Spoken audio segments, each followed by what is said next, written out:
नमस्कार दोस्तों, आपका आपके यूट्यूब चैनल जीएस के भाई अमित पर हार्दिक स्वागत है। आशा करते हैं कि आप कुशल मंगल होंगे और ठीक से पढ़ाई कर रहे होंगे। दोस्तों, आपको हम बता दें कि दुनिया में हर चीज़ पढ़ाई है। अगर कोई अपना है तो केवल पढ़ाई है। मैं चाहूँगा कि आप अच्छे से पढ़ाई करते रहें और दोस्तों ये चैनल आपका है, आप इसको प्यार दें। आज मैं आपके लिए एक बहुत ही बेहतरीन टॉपिक लेकर आए हैं, हड़प्पा सभ्यता, जो कि आप यहाँ देख सकते हैं। ये हड़प्पा सभ्यता के वो चित्र हैं जो सबसे पुरानी सभ्यता का प्रमाण हैं। ये वो खंडर हैं जो सबसे पहले बसाए गए।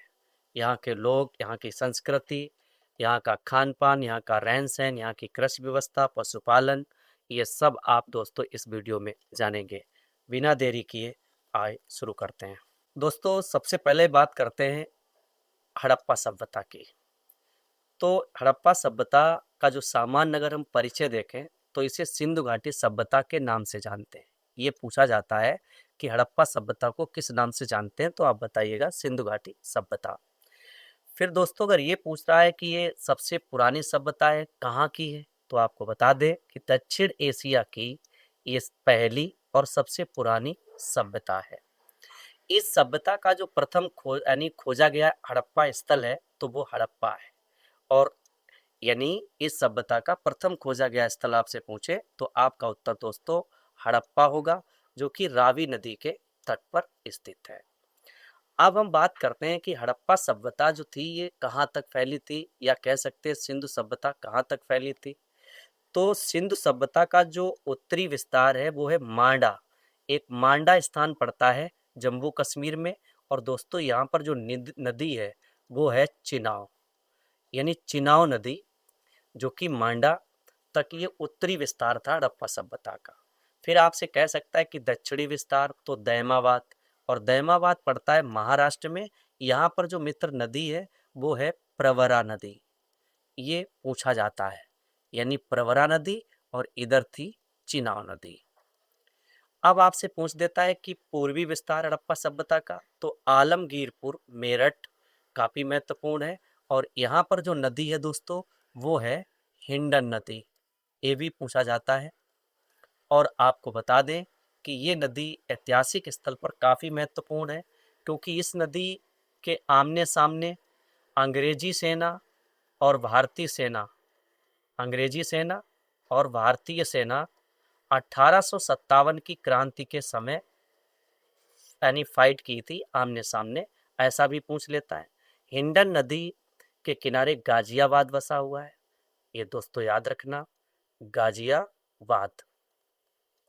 और यहीं पर एयरफोर्स का एयरवेस है, ये भी पूछ लेता है, एयरवेस। और गाजियाबाद दोस्तों सैमसंग सैमसंग फैक्ट्री, जो ये फ़ोन है उसके लिए भी यहाँ पे कारखाना लगा हुआ है। और गाजियाबाद दोस्तों, एक प्रश्न और आपका बहुत ही खूबसूरत प्रश्न है कि गाजियाबाद में सबसे ज़्यादा जनघनत्व पाया जाता है। सबसे ज़्यादा जनघनत्व अगर यूपी का अगर कहीं है तो गाजियाबाद है। 3,971 लोग प्रति वर्ग किलोमीटर में है, ये इम्पोर्टेंट बन जाता है। नेक्स्ट, अगर हम बात करते हैं पश्चिमी विस्तार, तो ये सुत कांगडोर एक स्थान पड़ता है बलूचिस्तान, और बलूचिस्तान वर्तमान पाकिस्तान में है। और यहाँ पर जो नदी है वो है दास्क नदी, ये भी आपसे पूछ सकता है। यानी कह सकता है कि पश्चिमी विस्तार सुत कांगडोर जो है बलूचिस्तान में है और किस नदी के किनारे है, तो दोस्तों दास्क नदी बताइएगा। अब हम बात करते हैं हड़प्पा सभ्यता की विशेषताओं को लेकर।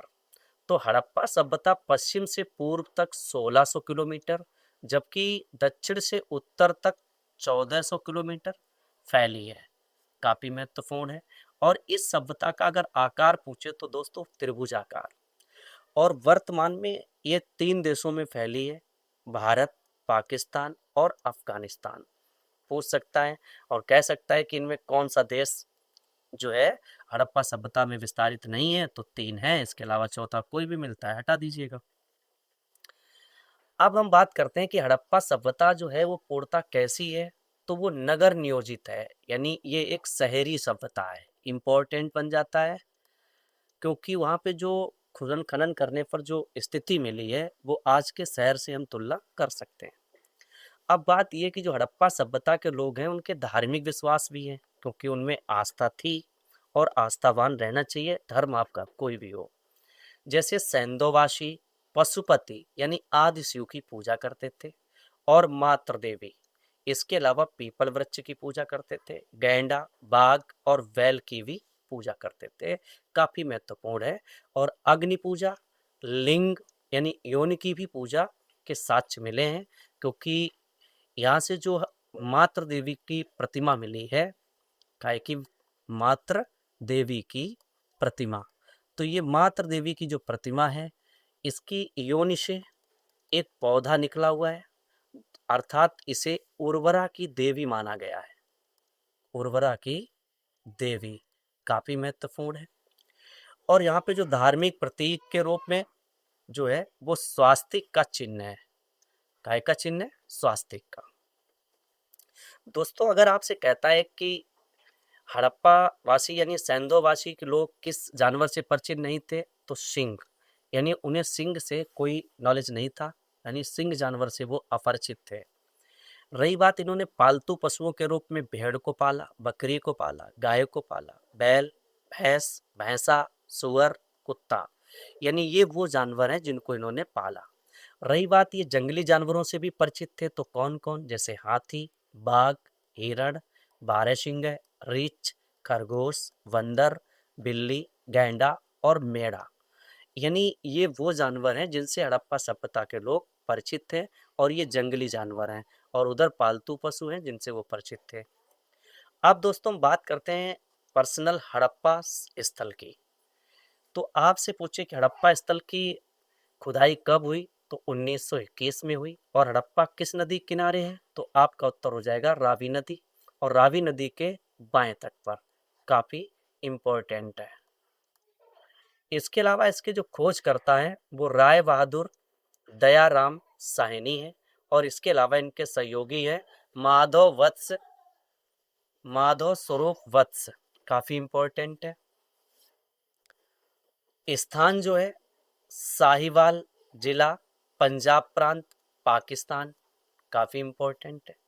यहाँ से जो साक्ष्य मिले हैं हड़प्पा से, तो एक तो यहाँ से श्रमिक आवास मिले, यानी जहाँ मजदूर आराम करते रहे, रुकते हैं। 18 वृत्ताकार यहाँ से चबूतरे मिले। इसके अलावा 16 भट्टियां मिली, और 6 की 2 पंक्तियों में अन्न भंडार, यानी कुल 12 ऐसे कमरे मिले जिसमें अन्न रखते थे। इसके अलावा दोस्तों सोने का बना हार मिला, काजल की टिबिया, पाउडर और प्रसादन बॉक्स मिला। गधे के भी प्रमाण मिले, तांबे का इक्का मिला, कांस्य का दर्पण मिला। तो ये वो हड़प्पा स्थल से खोदने पर मिले साक्ष्य हैं, और ये कंपटीशन में पूछा जाता है। जैसे स्कैदे संघ का बैल कहाँ से मिला, तो हड़प्पा से मिला। मछुआरे का चित्र कहाँ से मिला, हड़प्पा से मिला। इसके अलावा कांच की गाड़ी भी यहाँ से मिली। और गरुड़ चित्रित मुद्रा इंपॉर्टेंट है, और पारदर्शी वस्त्र पहने हुए एक मूर्ति मिली है, यानी वो ऐसे कपड़े पहने जिसमें अंग दिख रहे हैं, अर्थात पारदर्शी कपड़े। लकड़ी का ताबूत भी हड़प्पा सभ्यता से मिला। इसके अलावा R37 कब्रिस्तान की के साक्ष्य मिले, और कुबड़ वाला साड़ मिला। तो दोस्तों इतने सारे साक्ष्य हमें कहाँ से मिले? हड़प्पा से मिले। कहाँ से मिले? हड़प्पा। इंपॉर्टेंट बन जाता है। अब हम नंबर 2 पे बात करेंगे मोहनजोदाड़ो। तो मोहनजोदाड़ो की खुदाई जो है 1922 में हुई, और नदी अगर आपसे पूछे तो सिंधु नदी। खोज करता है राखाल दास बनर्जी, कई बार पूछा गया प्रश्न है। और मोहनजोदड़ो का जो शाब्दिक अर्थ होता है वो होता है मृतकों का टीला। अब आपसे कह सकता है कि मोहनजोदड़ो कहाँ है, तो एक लरकाना जिला पड़ता है सिंध प्रांत में, यानी वर्तमान पाकिस्तान में। ठीक है। इसके अलावा मोहनजोदड़ो से कौन कौन से साक्ष्य मिले, तो सबसे विशेषता जो यहाँ की है वो है विशाल स्नानागार और विशाल अन्न भंडार। और आपको बता दें कि मोहनजोदाड़ो के अंदर जो सबसे बड़ी इमारत अगर प्राप्त हुई है तो वो है विशाल अन्न भंडार, काफ़ी इम्पोर्टेंट है। एक सभा भवन मिला है जहाँ कार्यक्रम होते हैं। पुरोहित आवास भी मिला है और सूती कपड़े के साज। इसके अलावा कांस्य की नर्तकी का साक्ष्य मिला है। दाढ़ी वाले पुजारी की मूर्ति मिली है। मिट्टी की बैलगाड़ी और 700 कुएं, यानी इसे कुओं का शहर। अब आपसे कह देता है कि हड़प्पा सभ्यता का वो कौन सा स्थल है जिसे कुओं का शहर कहते हैं, तो आपका उत्तर होगा मोहन जोदड़ो। मोहन जोदड़ो काफी महत्वपूर्ण है। अगर हम विशाल स्नानागार की बात करें तो पक्की ईंटों से निर्मित ये बिल्डिंग है। 11.89 मीटर लंबा और 7.01 मीटर चौड़ा और इसके अलावा 2.44 मीटर गहरा। तो ये इसकी गुड़िया लंबाई, चौड़ाई और गहराई है। अब हम थर्ड नंबर पे बात करते हैं लोथल। काफ़ी महत्वपूर्ण है। तो लोथल की खुदाई जो हुई थी 1955 में, यानी लोथल को खोजा गया और ये जो है भोगवा नदी पर गुजरात में बसा हुआ हड़प्पा स्थल है। अब हम अगर खोजकर्ता की बात करें तो रंगनाथ राव काफ़ी महत्वपूर्ण है और लोथल को लघु हड़प्पा या लघु मोहनजोदड़ो की उपमा दी गई है। काफ़ी महत्वपूर्ण है। रही बात यहाँ से प्रमुख साक्ष्य की, तो दोस्तों गोदीवाड़ा यानी डॉक यार्ड जहाँ पे जहाज रोकते हैं उसका साक्ष्य मिला। मनके बनाने का कारखाना मिला, यानी मूंगा बनाने का जो कारखाना है वो कहाँ से मिला? हड़प्पा सभ्यता से। अग्नि वेदिकाएं मिली, चावल के साक्ष्य मिले, हाथी दांत का पैमाना मिला। इसके अलावा मम्मी, यहाँ मम्मी लिखा हुआ है यानी मम्मी, तो मम्मी का मॉडल जो है यहाँ से प्राप्त हुआ है। शतरंज के नमूने मिले हैं और चालाक लोमड़ी, ये प्रश्न कई बार ये फैक्ट पूछा गया है, यहाँ से मिले हैं। दूसरी बात आपको बता दें कि लोथल में जो दरवाजे हैं वो मुख्य सड़क पर खुलते थे, जो कि ये अपवाद है क्योंकि बाकी सब जगह के दरवाजे जो हैं वो सड़क पर ना खुल के पीछे खुलते थे। अब दोस्तों नंबर 4 पे हम बात करते हैं कालीबंगा। तो कालीबंगा का जो यानी खुदाई हुई है 1952 में और ये कालीबंगा जो है घग्गर नदी, इसे सरस्वती कहते हैं और ये राजस्थान में है। और दोस्तों बता दें कि ये नदी विलुप्त हो चुकी है। ये नदी कैसी हो चुकी है?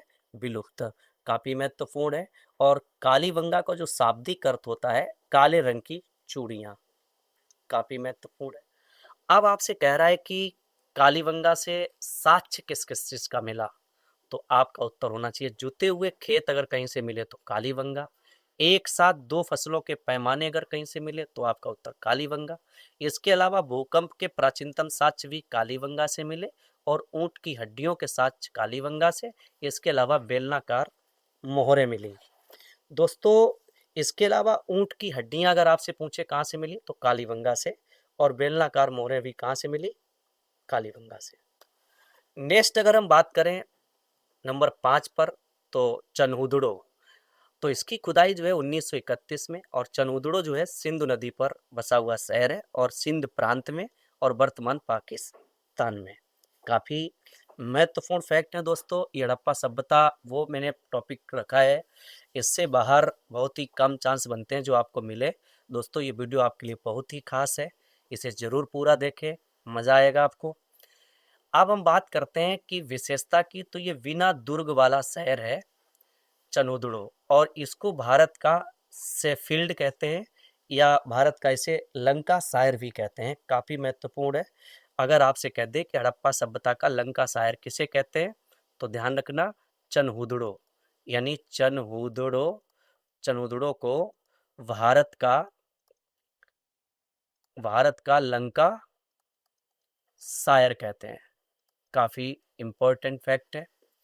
और चनहुदड़ो से जो साक्ष्य मिले हैं ये भी आपसे पूछ सकता है। तो लिपस्टिक का साक्ष्य मिला, काजल मिला है, पाउडर मिला है, मनके बनाने का कारखाना मिला है, कुत्ते द्वारा बिल्ली का पीछा करते हुए पद चिन्हों का साक्ष्य मिला है। काफ़ी महत्वपूर्ण है। और अब हम बात करते हैं नंबर 6 पे। इसके अलावा दोस्तों और आपको बता दें कि अगर आपसे पूछे कि चनहुदड़ो से और भी कुछ साक्ष्य मिले, तो इसमें आपको कंघा का साक्ष्य कहाँ से मिला? हड़प्पा स्थल से। इसके अलावा पाइप नुमा नाली, अगर पाइप नुमा नाली पूछे कहाँ से मिले हैं साक्ष्य, तो चनोदड़ो बताइएगा। इसके अलावा तांबे के औजार, यानी यहाँ के लोग जो हथियार बनाते थे वो तांबे के बनाते थे, तांबे के औजार काफी इंपॉर्टेंट है। और सबसे बड़ी बात बता दें कि जो ये तांबे के औजार बनाते थे, इसीलिए इसको यानी हड़प्पा सभ्यता का सी फील्ड कहते हैं, से फील्ड, ये इम्पोर्टेंट है। अब आपसे कह सकता है कि क्या कारण है कि चंद्रों को यानी भारतीय हड़प्पा सभ्यता का सेफील्ड कहा जाता है, तो यहाँ पे तांबे के औजार बनते थे इसीलिए। स्याही और दवात के भी साक्ष्य यहीं से मिले हैं चनोदड़ों से, स्याही और प्लस दवात, ये भी आपसे पूछ सकता है। और विना दुर्ग वाला ये शहर है। अब हम बात करते हैं नंबर 6 पर, धौलावीरा। तो धौलावीरा की जो यानी खोज हुई थी तो 1967-68 में, और ये स्थान जो है गुजरात में है। यहाँ पर जो नदी है वो मनहर और मानसर नाम की दो नदियां हैं, जिसके किनारे ये सभ्यता फैली थी। अब हम बात करते हैं कि यहाँ से साक्ष्य क्या मिला है। साक्ष्य की बात करें तो विशाल स्टेडियम के साक्ष्य मिले हैं, 16 विशाल जलाशय मिले हैं। इसके अलावा हड़प्पा लिपि का एक साइन बोर्ड मिला है, और ये वो स्थल है जिसको यूनेस्को में शामिल किया गया, और हड़प्पा सभ्यता का पहला स्थल है जो यूनेस्को की सूची में शामिल है। नंबर, अगर हम और भी बात बता दें कि यहाँ से कुछ और भी साक्ष्य मिले हैं, जैसे सोने की अंगूठी। अगर आपसे कहते हैं सोने की अंगूठी कहाँ से मिली, सोने की अंगूठी, तो ये आपकी मिली है बना, क्षमा चाहेंगे, धौलावीरा। कहाँ से मिली है, धौलावीरा। इसके अलावा भारत सिंधु सभ्यता का अगर कोई सबसे बड़ा नगर है तो यही है, यानी सबसे बड़ा नगर अगर कोई है तो आपका उत्तर हो जाएगा धौलावीरा। सूचना पट का साक्ष्य मिला है, इंपॉर्टेंट है सूचना पट। आप सब जानते होंगे सूचना पट के विषय में, जो स्कूल में एक बोर्ड लगा होता है जिसमें समय समय पर सूचनाएं लिख दी जाती हैं या स्लिप चिपका दी जाती है, ताकि आप अवगत हो जाएं कि आज छुट्टी है या कोई घटना घटित हो गई, आगे क्या स्कीम है। अब हम बात करते हैं नंबर 7 पे, बनावली। तो बनावली की जो खुदाई हुई थी वो 1973-74 में हुई थी, और ये स्थान पड़ता है हिसार, और हिसार पड़ता है हरियाणा में। और आपको बता दें कि हिसार में यानी भैंस का प्रजनन केंद्र भी है, रिसर्च इंस्टीट्यूट है, गाय का, भैंस का, और इसके अलावा अश्व का, घोड़े का, यहाँ पर यानी प्रजनन केंद्र है। और यहाँ से जो बनावली से साक्ष्य मिले हैं वो मिट्टी का हल मिला है, यानी खिलौना मिले हैं, जौ के साक्ष्य मिले, जल निकासी प्रणाली का यहाँ पे अभाव देखा गया, यानी ये वो स्थान है जहाँ पे जल निकासी के अच्छे प्रबंध नहीं मिले, इम्पोर्टेंट बनेगा। अब हम बात करते हैं नंबर 8 पे, राखी गढ़ी।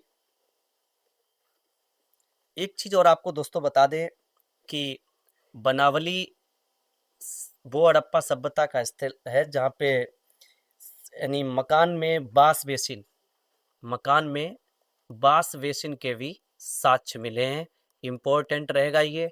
यानी हम कह सकते हैं धावन पत्र, हिंदी इसकी होती है धावन पात्र, यानी जिसमें हम लोग यानी किचन में देख सकते हैं जो बांस बेसिन होती है, जहाँ बर्तन वर्तन भी धोए जाते हैं, हाथ साथ धुलने के लिए एक विशेष स्थल होता है बॉक्सनुमा।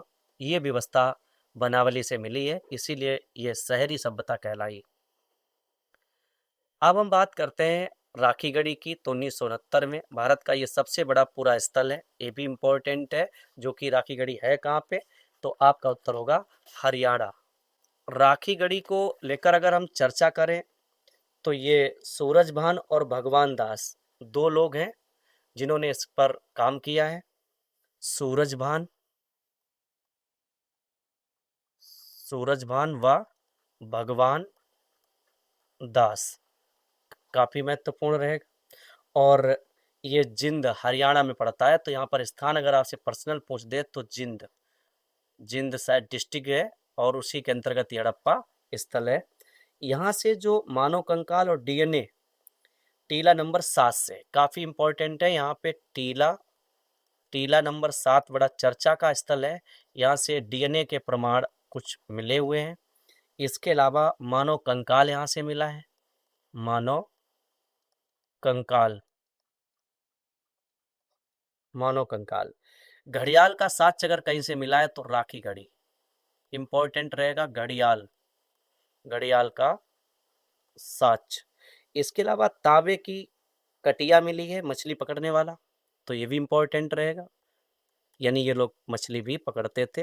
तो यानी तांबे की कटिया,